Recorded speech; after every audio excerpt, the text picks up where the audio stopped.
Our series, patuloy tayo sa series natin na Most Valuable Asset. Sabi mo asset.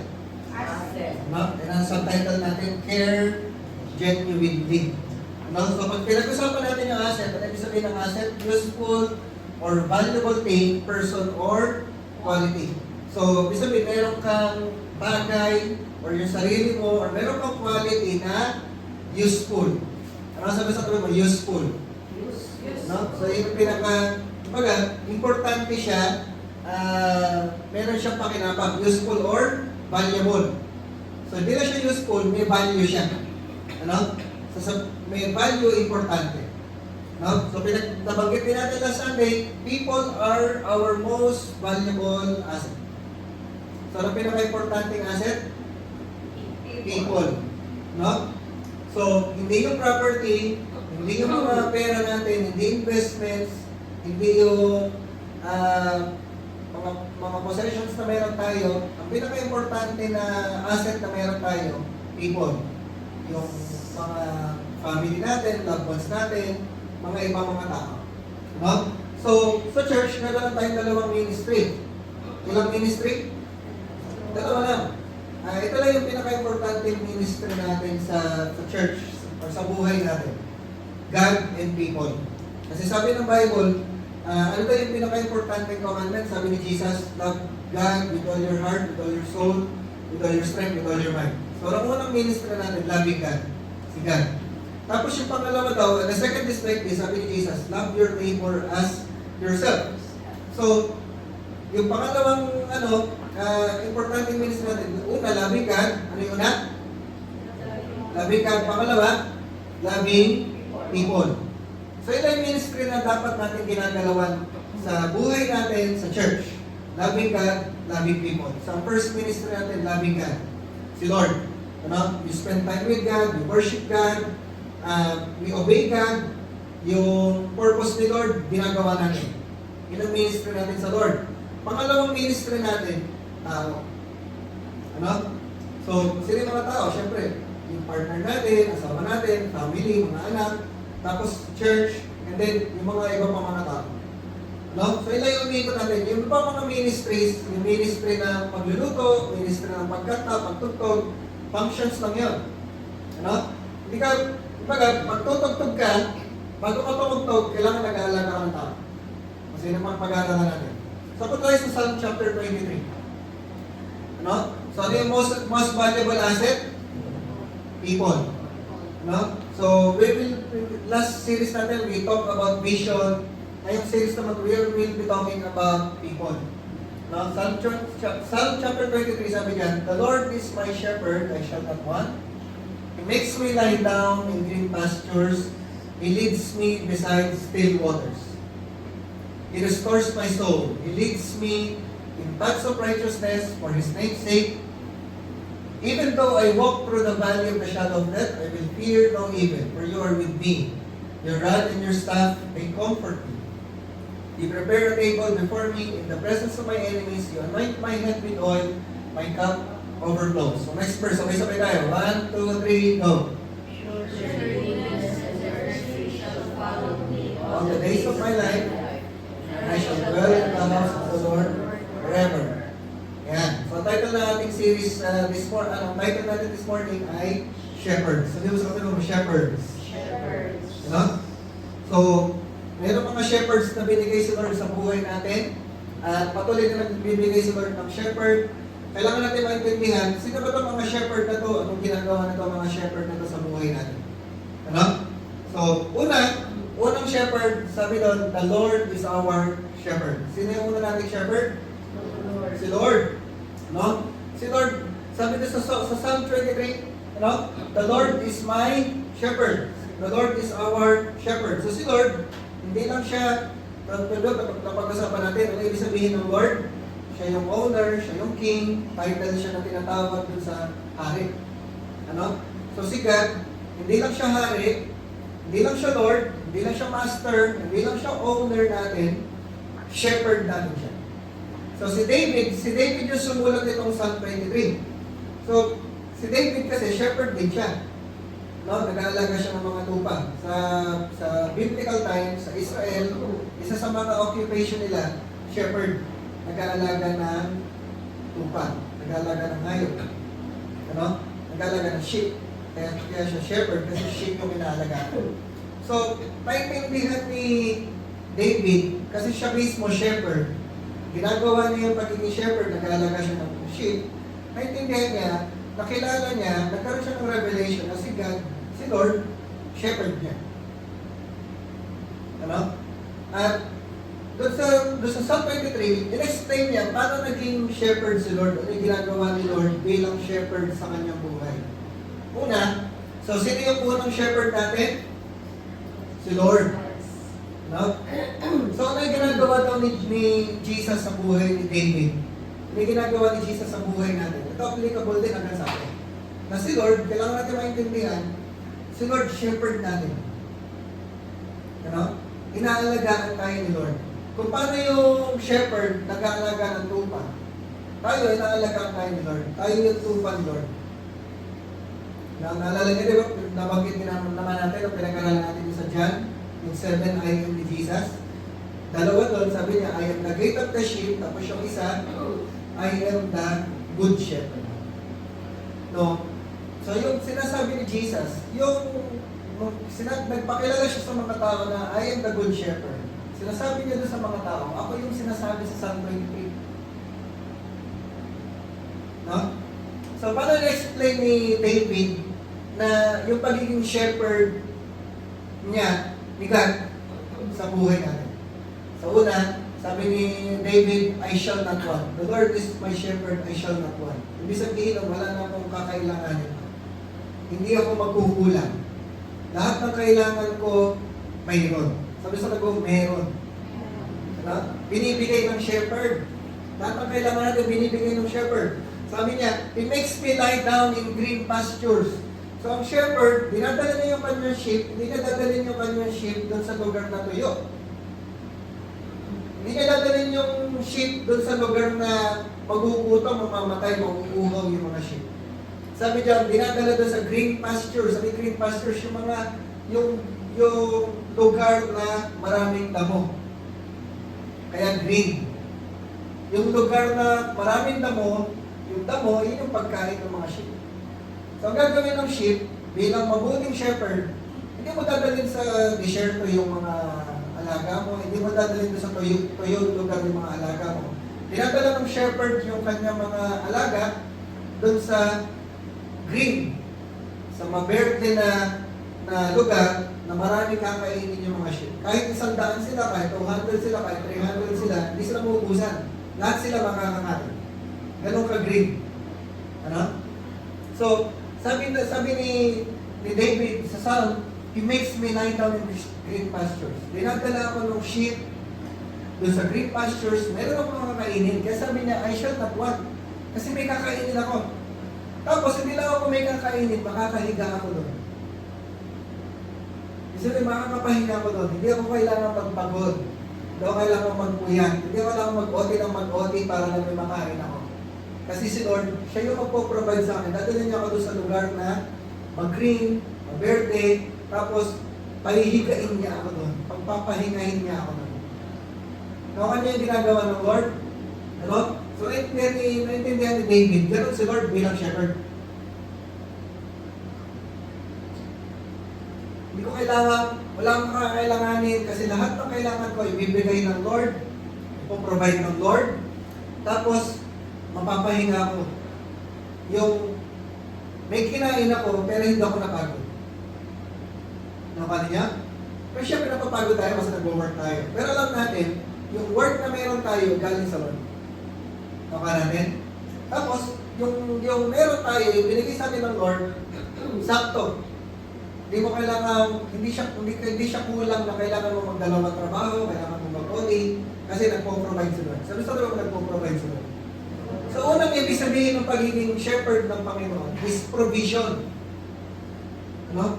Pag sinabing, si Lord yung aking shepherd, sinasabi mo, pag dineclare mo, si Lord ang aking shepherd, sinasabi mo, si Lord yung nagpo-provide sa akin. Si Lord nagpo-provide ng lahat ng kailangan ko. Hindi ako magkukulang. Ano ba sabi niya? He leads me beside still waters. Ano? Dinadala siya ng shepherd, dinadala yung sheep niya doon sa maraming tubig. Tapos yung tubig na yun, still waters. Ibig sabihin, hindi siya maalon, tapos walang mga dangerous na mga hayop doon. Hindi yung pag lumapit ka doon sa tubig, ang mangyayari, meron palang sasakmal sa iyo ng buhaya. Hindi ganon. Still waters. So, merong green pastures, may damo, tapos may tubig. Hindi ka magugutom, hindi ka makukuha. Ganun yung provision ni Lord sa atin. If we recognize na si Jesus yung ating shepherd, sinasabi mo, si Jesus magpo-provide para sa akin, si Jesus yung magbibigay sa akin ng trabaho, si Jesus yung magpo-provide ng lahat ng kailangan ko. Kung kailangan mo ng partner, si Jesus yung magpo-provide na. Ano? Kailangan mo ng favor, bibigyan ka ng favor ni Lord. Kailangan mo ng promotion, ipopromote ka ng Lord. Kailangan mo ng increase, i-increase ka ng Lord. Ano? Kaya i-provide lahat ni Lord yun. Pero, si David, naranasan niya, kasi na-recognize niya, si God, si Jesus yung shepherd ko. Siya yung magpo-provide ng lahat ng aking kailangan. Ano ba natin? So, kaya kailangan natin magkaroon tayo ng understanding ng relationship natin kay God na hindi mo kailangan magpagod, hindi mo kailangan ikaw yung maghanap ng mga opportunities kasi kaya ibigay ni Lord. Hindi mo kailangan mag-depend sa sarili mo lang. Pwede kang mag-depend sa Lord kasi ibibigay ng Lord. Nakuha natin? So, una, bilang shepherd natin si God, binibigay niya provision. Pangalawa, sabi niya, He restores my soul. Sabi ko sa tabi mo, He restores. Ano? Restoration. Bilang shepherd, si God, bilang shepherd natin, nire-restore na tayo. Ano? Kung ano man yung nawala, ibinabalik ng Lord. Kung ano man yung pag nangihina ka, palalakasin ka ng Lord. Kung ano man yung mga kung nawasak ka, bubuuin ka ng Panginoon. Ano? He restores my soul. Sabi sa mo, soul. Ano? Yung kaluluwa natin na napapagod, nanghihina, yung kaluluwa natin na nag-discourage, nire-restore tayo ng Panginoon. So every time you get discouraged, lumapit ka sa Lord. Every time na nanghihina ka, lumapit ka sa Lord. Every time na nawawala ka ng pag-asa, lumapit ka sa Lord kasi i-restore ng Lord yung kaluluwa mo. So gano'n na intindihan ni David yung pagiging shepherd ng Lord. Pangalawa, provision. Pangalawa, restoration. Nire-restore tayo ng Panginoon. Kaya pagka nasa Lord ka, pag meron kang matibay na relationship to Lord, dumarating yung mga times, mga seasons na di-discourage ka, nanghihina ka, nawawala ka ng pag-asa. Pero dahil meron kang Lord, meron tayong shepherd, lumalakas ka uli. Pag nadapa ka, nakakabangon ka uli. Pag na-discourage ka, na-encourage ka uli. Pag nanghina ka, lumalakas ka uli. Kasi meron tayong Lord, meron tayong shepherd. Yung difference natin sa mga unbelievers, sa mga taong walang Diyos. Ano? Pag nanghina sila, manghihina talaga sila. Kasi walang magpapalakas sa kanila. Ano? Kaya yung iba, kahit may pera, kahit mayaman na, nakukuha mag-suicide. Kahit mga artista na kilala na, sikat na, nagsusuicide pa rin. Tata, bakit ganon? Kailangan nila ng attention, meron silang attention. Kailangan nila ng pera, meron silang pera. Pag meron silang gustong bilhin, magbibili nila. Pero, kulang yun. Kasi yung kaluluwa nila, kulang.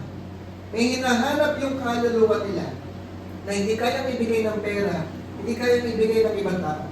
Na si Lord lang yung pwedeng magbigay. E paano kung walang ang Lord? Diba? Paano kung walang shepherd yung soul mo? Kaya tayo, yung soul natin, kailangan ng shepherd. Kasi ang magre-restore ng ating soul, si God, si Jesus. Kaya natin nagagawang laging malakas. Hindi tayo laging malakas, nanghihina tayo, pero lumalakas tayo ulit. Nagagawa natin lagi tayong mayroong pag-asa. Nagagawa natin na lagi tayong na-encourage kasi mayroong Jesus sa life natin. Ano? Yes, meron tayong mga kaibigan. Yes, meron tayong church. Pero hindi lahat ng kailangan natin na bibigay ng church. Hindi lahat ng kailangan natin na bibigay ng kaibigan. Hindi lahat ng kailangan natin na bibigay ng asawa. Na mayroong mga bagay sa kaluluwa natin na si Jesus lang yung pwedeng magbigay. Ano? So, binibigyan ni Jesus restoration. Tapos pangatlo, sabi niya, He leads me in paths of righteousness for His name's sake. So pangatlo, binibigyan sa atin ng Lord, righteousness. Sabi mo, righteousness. No? So So, marami tayong mga nagagawang mali, marami tayong mga nagagawang kasalanan, pero dahil meron tayong Lord, meron tayong Jesus na namatay sa cross para sa atin, binayaran niya yung kasalanan natin, tinatawad tayo, at dahil sa ginawa ni Jesus, nagiging righteous tayo sa harapan niya. Yung righteousness niya, inilagay sa atin. Yung kasalanan natin, inilagay kay Jesus, kaya siya pinako sa cross. Kaya siya namatay sa cross. Kasi kinuha ni Jesus yung kasalanan natin. Tapos ang pinalit, yung righteousness niya. Tawag natin doon, divine exchange. Sabi mo, divine exchange. No? Nagpalit tayo. Uso ngayon, exchange gift, di ba? No? Nag-exchange gift tayo. Binigay mo kay Jesus, kasalanan. Binigay sa atin, righteousness. No? So, kay Lord, you are accepted. Kay God, kahit sino ka man, kahit ano man yung mali mong nagawa, kahit ano yung mistakes mo in the past, kahit gano'n mo karami in the past, kay Lord, accepted ka. Kay Lord, you are beloved. Kay Lord, meron kang favor. No? So, yun nakukuha natin sa Panginoon. Provision, restoration, righteousness. Tapos, sumunod, sabi niya, even though I walk through the valley of the shadow of death, I will fear no evil, for you are with me. Your rod and your staff, they comfort me. So si Lord, sinasamahan ka. Sabi mo, sinasamahan ka ng Lord. Sinasamahan ka ng Lord. No? Meron mga valley, mga shadow of death. Ano yung valley? Yung meron silang mga lugar na pinupuntahan na yung sa palit, yung magkabilang gilid, batongan. Ano? Yung di mo nakikita yung araw kasi madilim. Kasi nga magkabilang gilid, batongan. Puro anino lang yung makikita mo doon. Tapos doon sa lugar na yun, pwede may ahas, pwede may scorpion, pwede may wolves, pwede may mga kawatan. Pwede may mga mamamatay tao doon, pwede may mga magdanakaw doon. Kukunin na lang yung bigla na lang mawabuwasan ka ng tupa. No? Pero sabi ng mga tupa, sabi ni David, pag nandun ako, pag dumaan ako doon sa mga ganong lugar, iingatan ako ng shepherd. I will fear no evil. Kasama ko yung shepherd. No? So, ibig sabihin niya, protection. Sabi sa tabi protection. Nakailan na tayo? Apat na. Provision, restoration, righteousness, and then protection. So, si Lord, iniingatan tayo. Sinasamahan tayo ni Lord. May mga dadaanan tayo ng mga valley of the shadow of death, mga dangerous na lugar, mga dangerous na mga situations, may mga challenges sa buhay natin, may mga problema, may mga pagsubok, pero sabi mo sa tabi mo, sinasamahan tayo ng Lord. Ano? Hindi tayo iniiwan ng Panginoon. Lagi tayo sinasamahan ng Lord. At dahil kasama natin si Lord, iniingatan tayo ng Lord. Ganon kabuti si Lord bilang shepherd natin. Lagi na tayong sinasamahan, lagi na tayong iniingatan. Sabi mo sa tabi mo, buhay ka pa. Diba? Sabi sa tabi mo, kumpleto ka pa. Diba? Buhay pa tayo, kumpleto pa tayo. May mga times na disgrasya tayo, pero buhay pa rin. Kumpleto pa rin. Tama? Ano? Bakit buhay pa rin tayo hanggang ngayon? Bakit kumpleto pa rin tayo hanggang ngayon? Kasi iningatan tayo ng Lord. No? Kasi may purpose pa si Lord sa buhay natin. Hanggang nandito pa tayo, may purpose pa si Lord. Hanggang buhay pa tayo, may purpose pa si Lord, may pinapagawa pa si Lord. Iningatan tayo ng Lord kasi mahal tayo ng Lord. Ano? Nagkakasakit tayo, pero gumagaling pa rin. No? Kasi nga, iningatan tayo ng ating great shepherd, ng ating good shepherd, si Lord. Kaya marami tayong pwede yung pagpasalamat sa Panginoon. Sabihin, kaya kumbaga, huwag natin kakalimutan na everyday, pag-gising natin sa umaga, Lord, thank you. Thank you sa buhay. Thank you sa protection mo. Thank you sa provision mo. Marami tayong mga experiences in the past, nagkulang tayo. Pero, hanggang ngayon dito pa rin tayo, kasi yung tinawid tayo ng Panginoon. Nag-provide si Lord. No? Sabi ko nga, nung makita na before, yung paggising natin yung pagtulog natin sa gabi, decision natin yun. No? Yung pagtulog natin sa gabi, decision natin yun. Pero yung paggising mo sa umaga, decision yun ng Lord. Kung magising ka pa sa umaga, kasi ginising ka pa na. Yung pag-alis mo sa bahay, decision mo yan. Yung makauwi ka pa sa bahay ng buhay, decision mo yan, Lord. Ano ka natin? No? So Kaya tayo gising pa lang, kaya tayo nakakauwi pa sa bahay. Kung makauwi tayo sa bahay mamaya, kasi pinuwi pa tayo nila. Kaya tayo lang, kung makauwi pa tayo ng buhay mamaya. Diba? Pero kung nakauwi pa tayo ng buhay, kasi nga, may purpose pa sila. So, ganun tayo iniingatan ng Panginoon. Ganun kasarap yung pagmamahal ni Lord sa atin. Ganun maganda yung pag-shepherd sa atin ng Lord. No? Tapos, your rod and your staff, they comfort me. So, panglimang comfort. Ginagawa ng Lord, binibigyan tayo ng comfort.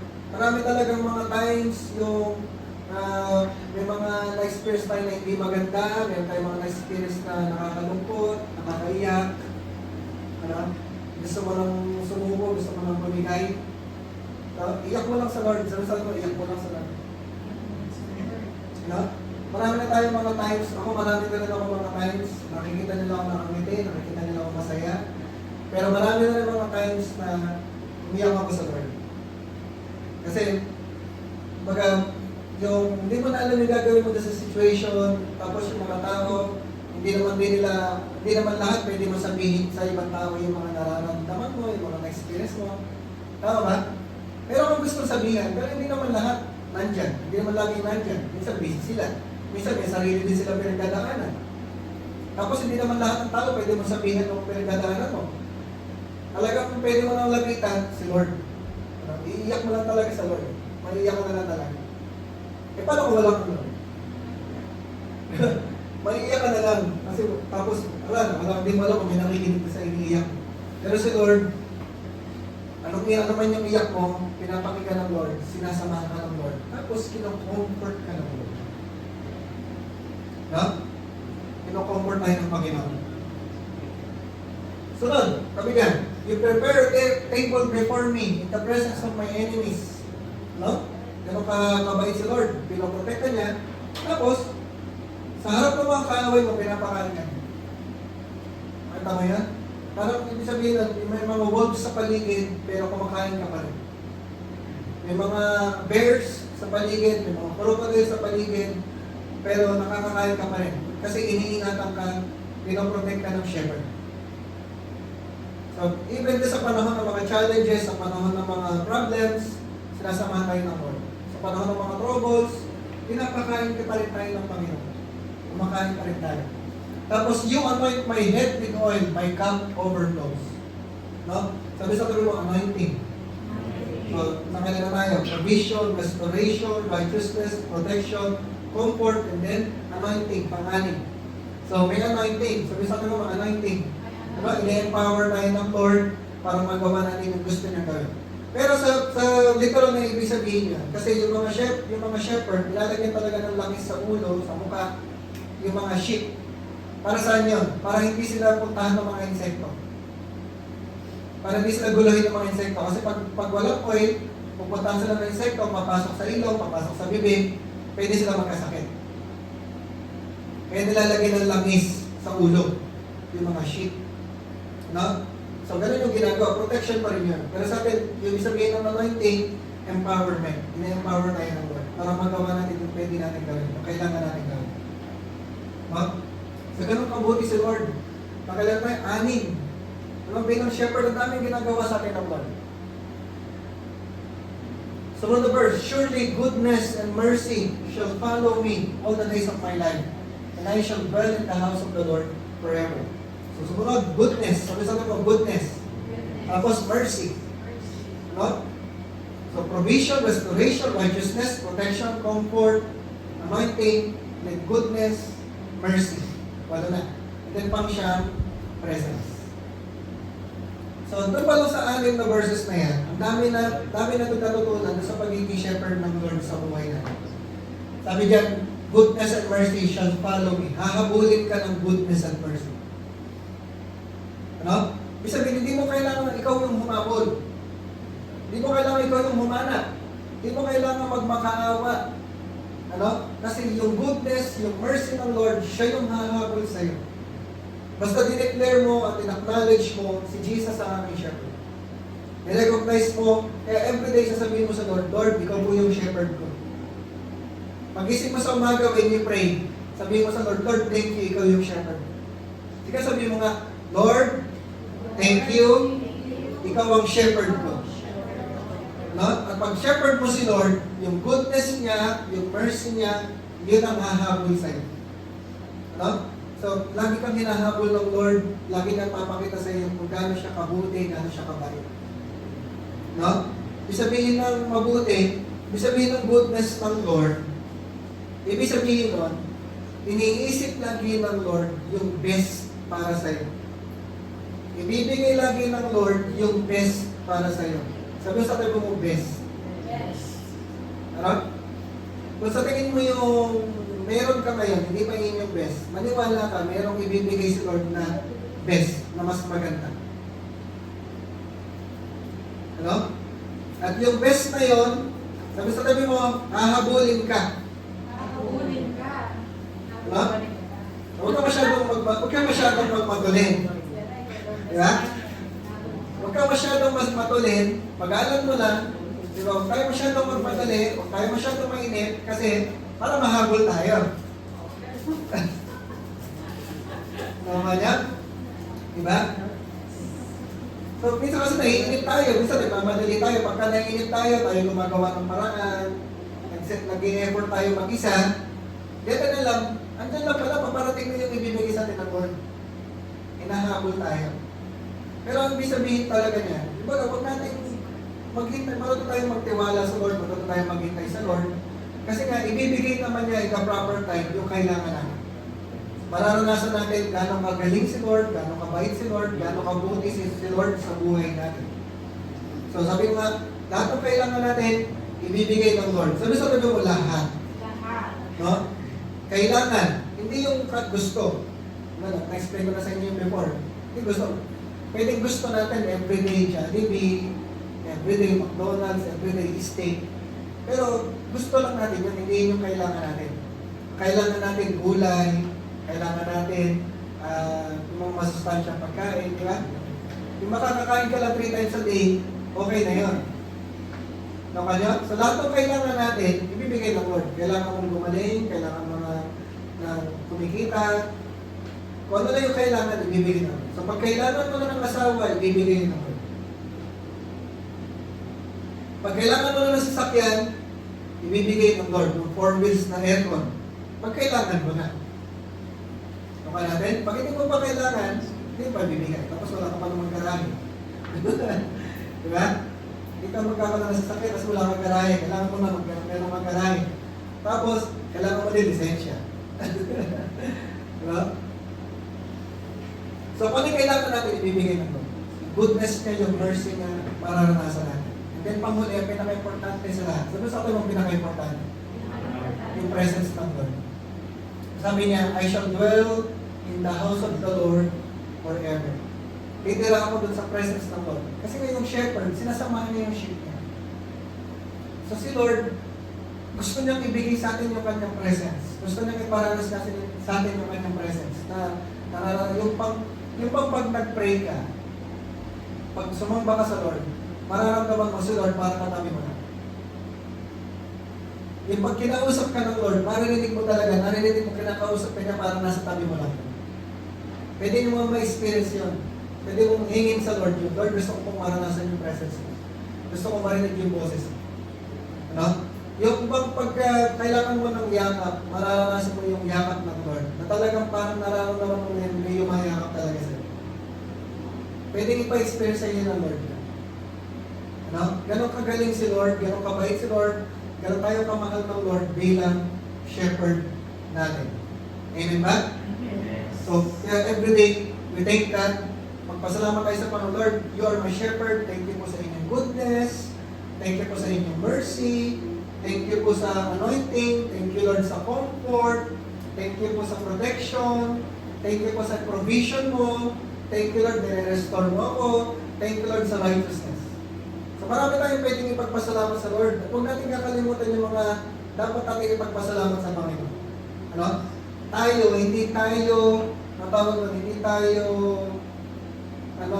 tawag din yung hindi marunong magpasalamat. Tayong grato. Tama ba? No? Tayong grato. Yung binigyan na tapos di mo magpasalamat. Dapat isa sa mga matutunan natin, lagi magpasalamat pag mayroong binibigay sa atin. huwag natin kakalimutan yung mga ginawan tayo ng mabuti. Sabi mo sa katabi mo, magpasalamat ka naman.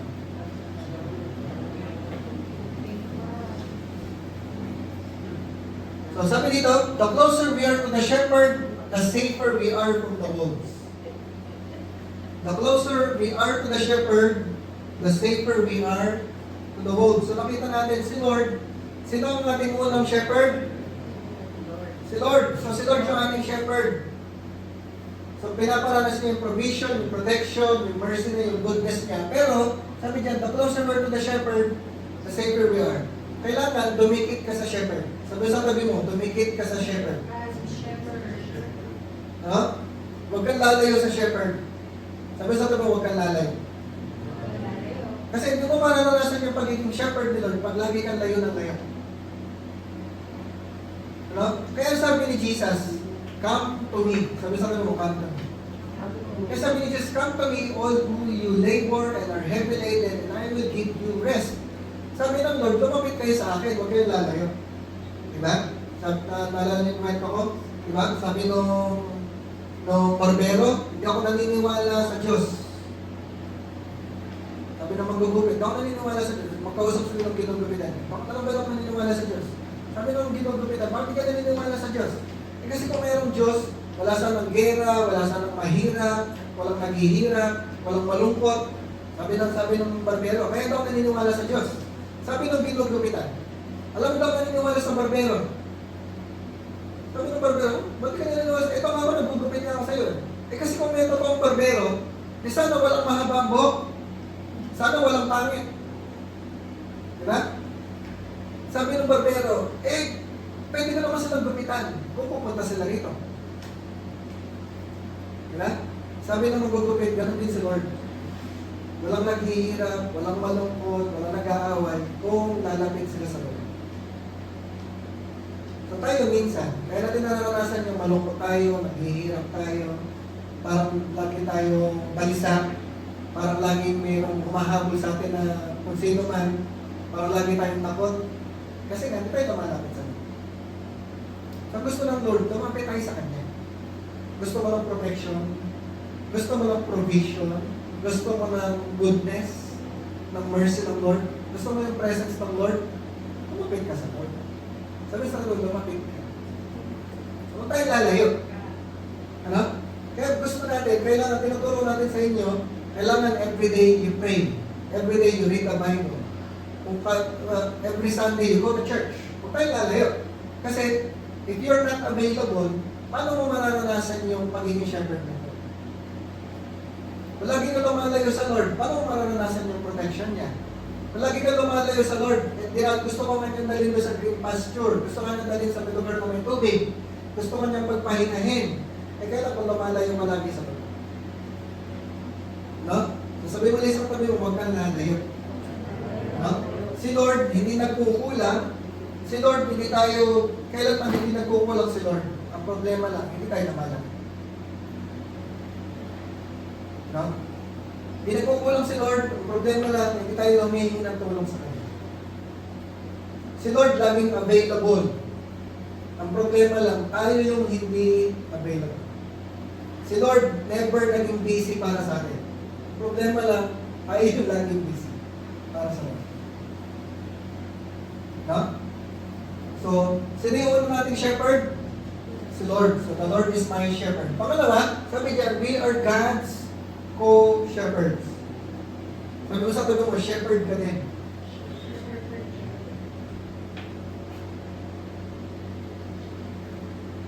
Yan. May sabi sa Ezekiel chapter 34, verse 2, Son of man, prophesy against the shepherds of Israel.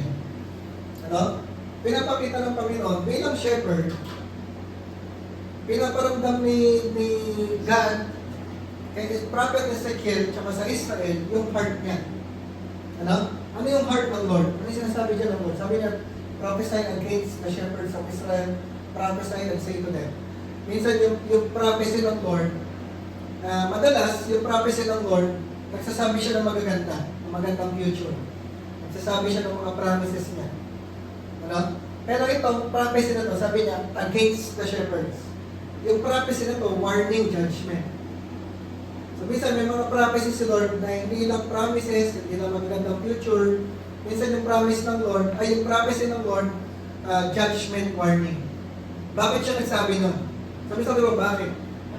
Tingnan natin. Sabi niya, this is what the sovereign Lord says. Woe to you, shepherds of Israel, who only take care of yourselves. Should not shepherds take care of the flock? No? Bilang shepherd, sabi doon, bilang shepherd, kailangan alagaan niyo yung sheep, alagaan niyo yung flock. Pero ang imbis na alagaan niyo yung sheep, ano yung ginagawa? Inaalagaan lang ang sarili. Tarong matuloy na ikaw ba yun? Huwag naman sana, no? Diba? Yung puro lang sarili inaalagaan, puro sarili lang iniisip, puro sarili lang ang inuuna. Paano naman yung iba? No? Pinapakita ng Lord yung heart niya. Ano? Tayo ba? Di ba tayo ba? Puro na lang ba sarili natin yung inuuna natin? Puro na lang ba sarili natin yung inaalagaan natin? Puro na lang ba sarili natin yung iniingatan natin? Diba? Paano naman yung flock? Paano naman yung ibang tao na dapat alagaan din? Tapos ano ginawa nila? Bakit ganun yung heart ng Lord? Bakit naiinis si Lord? Bakit parang pinaparamdam ng Lord yung galit niya, yung frustration ng Lord?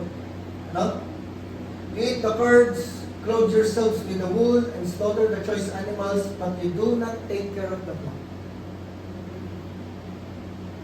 Ano? Yung mga meron tayong kinakain, meron tayong sinusuot, pero yung mga dapat alagaan, hindi natin naalagaan.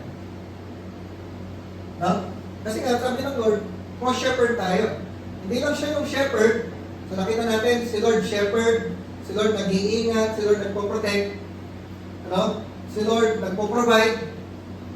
Pero hindi lang siya yung shepherd, nagpapadala siya ng mga shepherd para mag-alaga sa mga tao. Kaya lang, ang ginagawa ng mga shepherd, imbis na alagaan yung mga tao, sarili lang ang inuna. Sarili lang ang inalagaan. Sarili lang yung pinakain. Sarili lang yung iningatan.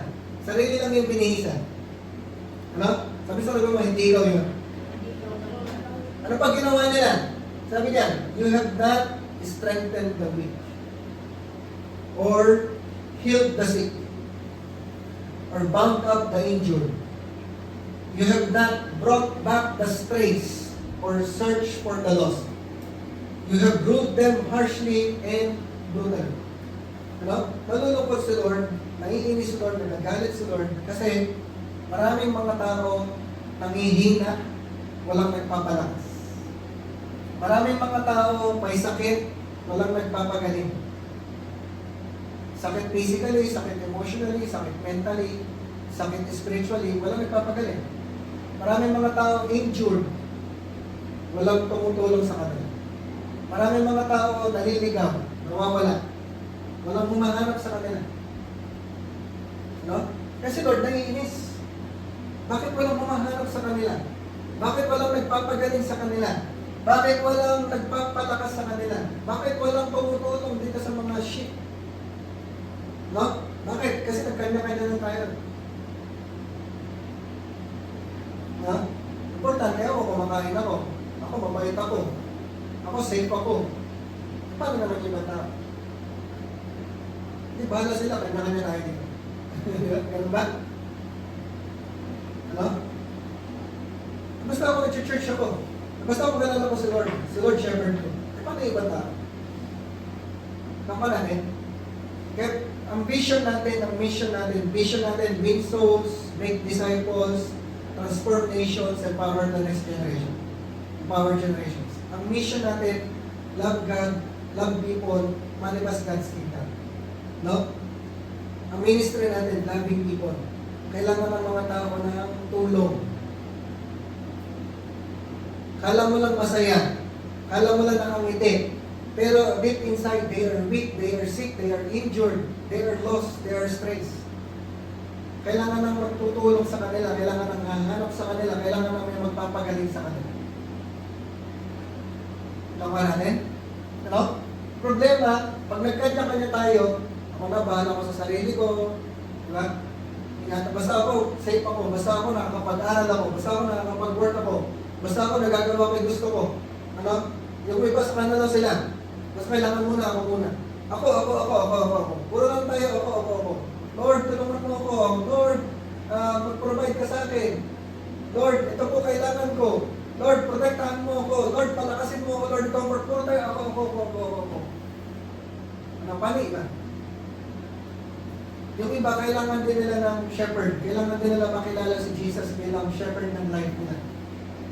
So, ang nangyari, naging problema, sinasabi dito sa Ezekiel 34, nagkanya-kanya na lang.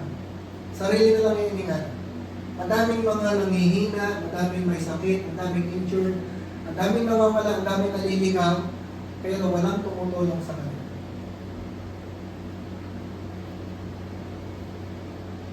Nakuha natin? No? Apa yung sabi dyan? So they were scattered because there was no shepherd. And when they were scattered, they became food for all the wild animals. Sabi ng Bible, walang shepherd. Walang nag-aalaga, walang nag-ahanap. Walang tumutulong. Ano? So ang mga tao, nag-ahanap ng shepherd. Pwedeng itong mga tao ito, kapamilya mo, kapatid mo, magulang mo, kaibigan mo, yung mga kasama mo sa school, kaklase mo sa school, kasama mo sa work, pwede yung boss mo sa work, naghahanap ng shepherd. Kaya lang, walang shepherd. Kasi nga, nagkakanya-kanya muna. Busy pa. Yung shepherd, busy pa. Yung shepherd na gusto ng Lord, nag-aaral pa, may assignment pang ginagawa. Nag-work pa, may business pang ginagawa. Baka namamasyal pa, nagsiselfone pa. Busy pa. Kaya wala kayong shepherd. Nakuha natin. Tapos sabi pa dyan, my sheep wandered over all the mountains and every high hill. They were scattered over the whole earth, and no one searched or looked for them. No? Pwede, tatabi doon sa Marcelo, mga estudyante, mga tricycle driver, yung mga sumusundo, no? Deep inside, they are weak, they are injured, they are lost, no? They are sick. Kaya lang, wala magsa-search, wala nag-look. So, gusto ng Lord, gamitin tayo. Sabi sa akin nung ikaw, ang gagamitin. Gamitin tayo ng Lord para tayo yung maging shepherd. Tayo yung magpagaling dun sa may sakit. Tayo yung magpalakas dun sa nanghihina. Tayo yung gagamitin ng Lord para yung mga nawawala, hanapin. Yung mga naliligaw, tulungan. No? Marami mga tao, nakikita mo, sabi ko nga, nakita mo lang nakangiti, nakita mo lang masaya, nakita mo may pera, may sasakyan, nakikita mo, okay, pero deep inside, hindi okay. Kailangan nila ng provision, kailangan nila ng protection, kailangan nila ng comfort, kailangan nila ng righteousness, kailangan nila makilala si Jesus bilang shepherd ng life nila. Kaya lang, sino gagamitin? Sabi mo sa tanong mo, ikaw ang gagamitin.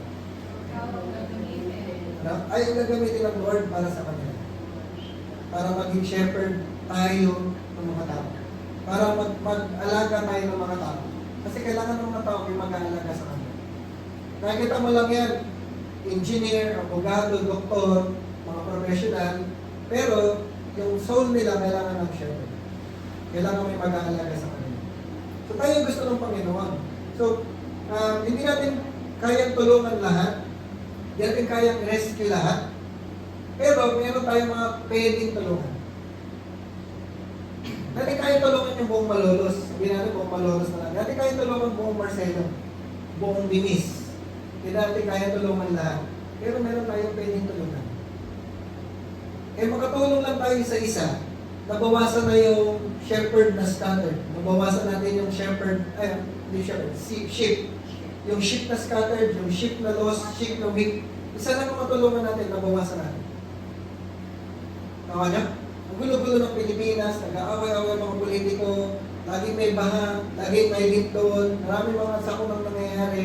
Nalilito yung mga tao, hindi nila alam anong gagawin. Makatulong lang tayo sa isa, malaking bagay. Ano? meron tayong pwedeng tulungan.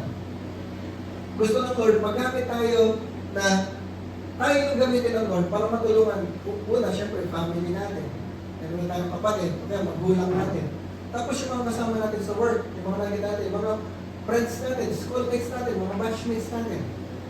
Ano? Na hindi pa nakakilala kay Jesus. Tayo magpagamit sa Lord para makakilala sila kay Jesus. Para magkaroon sila ng shepherd din. No? So kailangan natin, we have to make a decision. We have to choose na sabi natin sa Lord, di ba? Sabi natin last Sunday, sabi natin, maghanap si Lord magsasabi, Lord, here I am, send me. No? Yung magde-decide talaga tayo na, Lord, gamitin mo ako. Lord, gusto kong maging shepherd, gusto kong tumulong. Kasi mga tao, walang shepherd. Kaya tayo nag-meet ng every Sunday, kaya tayo may cell group, kaya tayo may training, may life class, may alpha, kaya tayo school of leaders, para matulungan tayo paano tayo magiging shepherd. Para tayo magiging effective shepherd, para pag tayo naman yung gagamitin ng Lord to take care of other people, alam natin yung gagawin natin. Alam natin paano mag-invite. Alam natin paano sila kakausapin. Alam natin kung paano natin sila papakinggan. Alam natin kung paano sila tutulungan. Kaya kailangan natin ng training. Sabihin sa katabi mo, training. Training. Kaya lang, para ka ma-train, you have to be available. Kasi hindi ka matitrain pag absent ka. Mapa natin? No? Kaya nagiging busy tayo kasi inuuna natin sarili natin. No? Kailangan matutunan natin na mag-decide talaga tayo, Lord, gusto kong magpagamit sa'yo. Gusto kong lakarin yung purpose mo. Gusto kong maging shepherd ng ibang tao. No? Pero bago tayo makatulong, di ba sabi natin last Sunday, God uses rescued people to rescue people.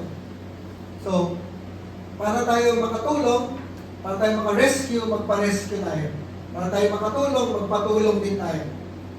No? Para tayo makapag-lead, magpa-lead tayo. Para tayo makapag-shepherd, magpa-shepherd tayo. No? Sasabihin ko sa inyo, kami, meron din kaming pastor. Meron nagpapastor sa amin, may nag-aalaga din sa amin. Kaya umayos yung ministry ko, umayos yung leadership ko, umayos yung relationship namin mag-asawa, umayos yung pagpaglaki namin sa aming mga anak. Umayos yung mga anak namin kasi nagpa-shepherd kami. Nag-decide kami, kailangan namin ng mentor, kailangan namin ng leader. So naghanap ako talaga, nag-pray ako sa Lord, mag-provide ako ng leader ko, ng shepherd ko. At nung nakita ko yun, kailangan didikit ako sa kanila. Kailangan available ako sa kanila. Kasi pag hindi ako available, hindi ako matitrain, hindi ako matutulungan. Diba? Pag kailangan mo ng tulong, hindi ka matutulungan pag hindi ka available. Pag may sakit ka, kailangan mo pumunta sa doktor, kailangan mo pumunta sa ospital para pag gumaling. Hindi ka gagaling pagka lagi mong hihintay na lumapit sa iyo doktor. Tama mali? Diba? Hindi mo pwede sabihin, kasi walang pumupunta sa akin doktor. Hindi, punta ka sa ospital. Punta ka sa doktor, pa-check up. Ha? Sabi diyan, a true shepherd leads the way, it does not merely point the way. No? Totoong shepherd, siya nag-lead. Ibig sabihin, kailangan nandun siya. Kailangan samahan niya yung mga sheep niya. Hindi pwede ituro lang. Hindi pwede sabihin lang, basa ka ng Bible, mag-pray ka lang. Hindi kailangan mo tulungan magbasa ng Bible. Kailangan mo samahan sa pag-pray. Nakuha natin? Ha?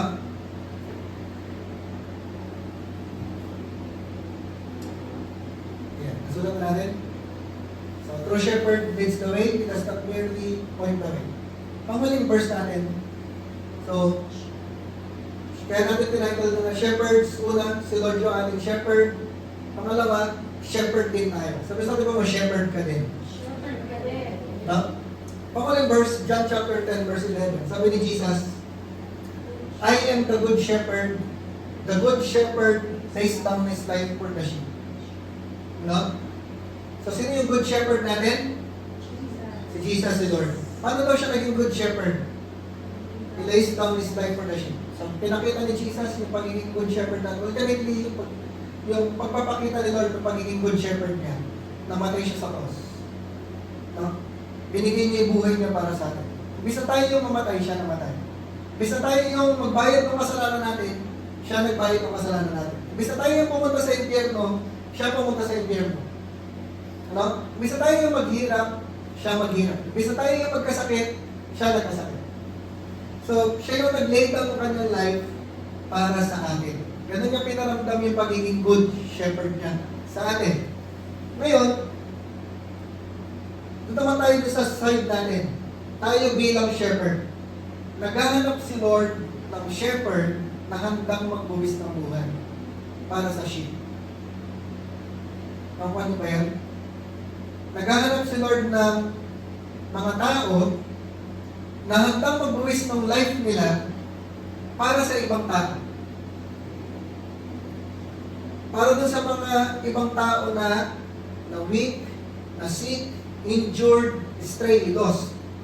Para ma-save sila, para matulungan sila, kailangan may handang magbuwis ng buhay. No? Kasi nga, ang ginagawa ng mga sheep, ng mga shepherd, kanya-kanya.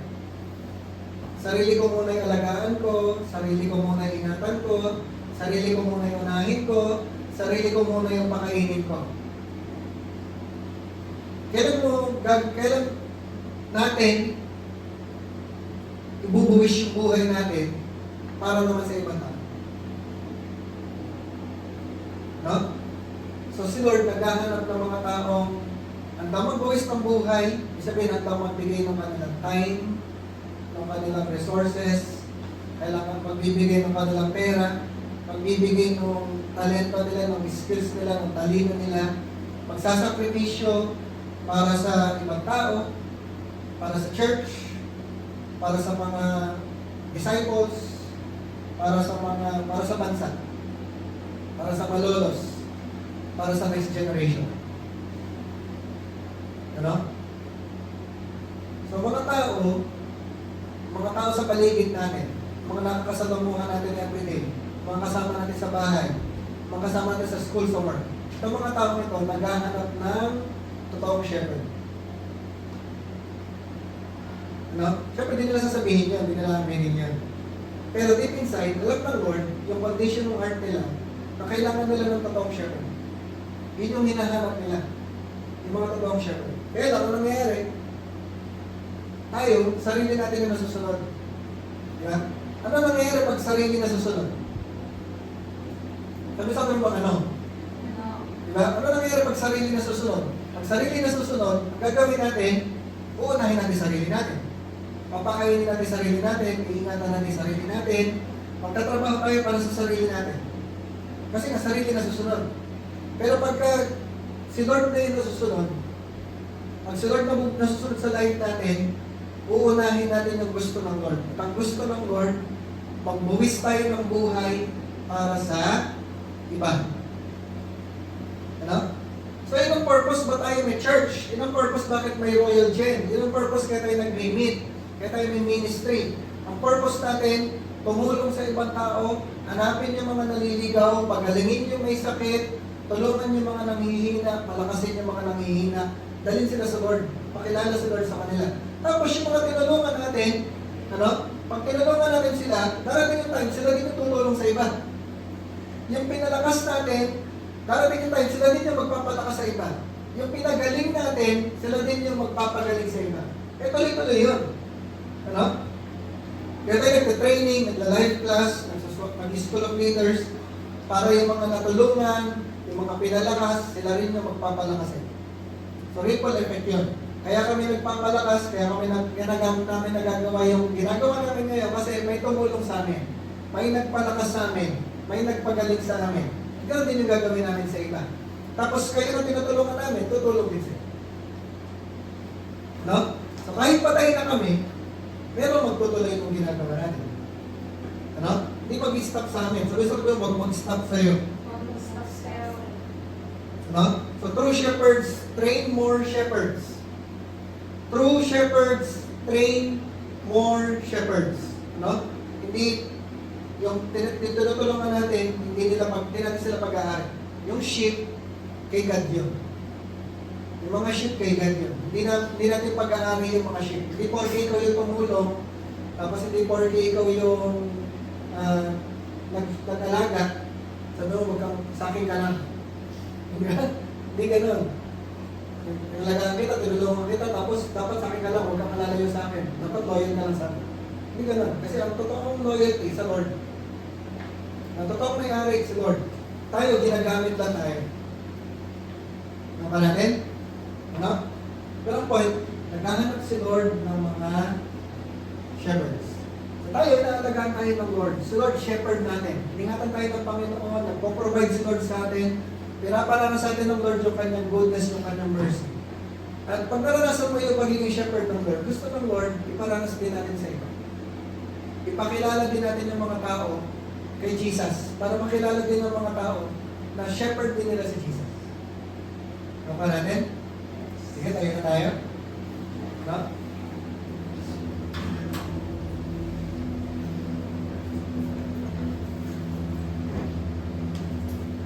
Thank God. Pasalamatan natin si Lord na bilang shepherd ng buhay natin. Na palagi na tayong iniingatan, palagi na tayong tinutulungan, palagi na tayong pinapalakas, palagi na tayong sinasamahan, kinukomfort na tayo, pinaparanas niya yung kanyang goodness sa ating mga buhay. Sige, pasalamatan mo lang si Lord. In your prayer, pray ka lang sa Lord. Pasalamat ka lang sa Lord. Thank you, Lord, iningatan mo kami. Thank you, Lord, sinamahan mo kami. Thank you, Lord, pinaprovide mo yung mga kailangan namin. Thank you, Lord. Thank you, Lord, mabuti ka po sa amin. Thank you, Lord, sa forgiveness. Thank you, Lord, sa ginawa mo sa cross. Thank you, Lord, for dying on the cross for us. Pinatawag mo kami. Thank you, Lord, for your presence. Patuloy mo kami kinakausap. Patuloy mo kami niyayakap. Yung mga iyak namin, pinapakinggan mo. Yung mga iyak namin, alam mo. Thank you, Lord. Thank you, Lord. Just wanna thank you, Lord. And even this morning, Panginoon, patuloy mo kaming kausapin. Patuloy mo kaming hipuin. Patuloy mo kaming baguhin. Para maging ready kami, Lord, to be used by you. Maging willing kami, Panginoon, na i-lay down yung aming buhay. Kung paano mo nilay down yung buhay mo para sa amin. Kami din, Lord God, maging willing kaming i-lay down yung aming mga sarili, yung aming buhay. Magbuwis kami ng buhay namin. Maging willing kaming ibigay yung aming time, ibigay yung aming resources, ibigay yung aming sarili, magsakripisyo para sa ibang tao. Use us to be a shepherd of other people. Na kami naman yung mag-aalaga, kami naman yung tutulong, kami naman yung hahanap, kami naman yung magpapagaling, kami naman yung magpapalakas sa iba. Lord, ang daming tao na nangangailangan ng tulong. Ang daming tao yung naghahanap ng shepherd. Ang daming tao yung nanghihina. Ang daming tao yung nagkakasakit. Ang daming tao yung naliligaw, nawawala. Hindi nila alam kung ano yung gagawin. Lord, use us, send us. Ipadala niyo po, Panginoon, ng Royal Gem to be shepherds of other people. Use us, Lord, to lead other people, to disciple other people. Use us to mentor other people. Make us ready, Lord God. Tulungan niyo po kami, Panginoon, to make that decision. This morning, Lord God, we just surrender to you. Hindi na kami ang masusunod, hindi na sarili ang masusunod, kundi ikaw na po. Use us to be shepherds of other people. Thank you, Lord God. We honor you, we bless you, we love you. Salamat po sa blessing, salamat po sa favor sa aming buhay, salamat po sa favor sa aming family, salamat po sa increase, sa promotion, salamat po sa protection, salamat po sa inyong guidance. Thank you, Lord God. We love you, we honor you, we pray in the name of the Lord Jesus Christ. Everybody say, Amen. Sige, palakpakan natin si Lord.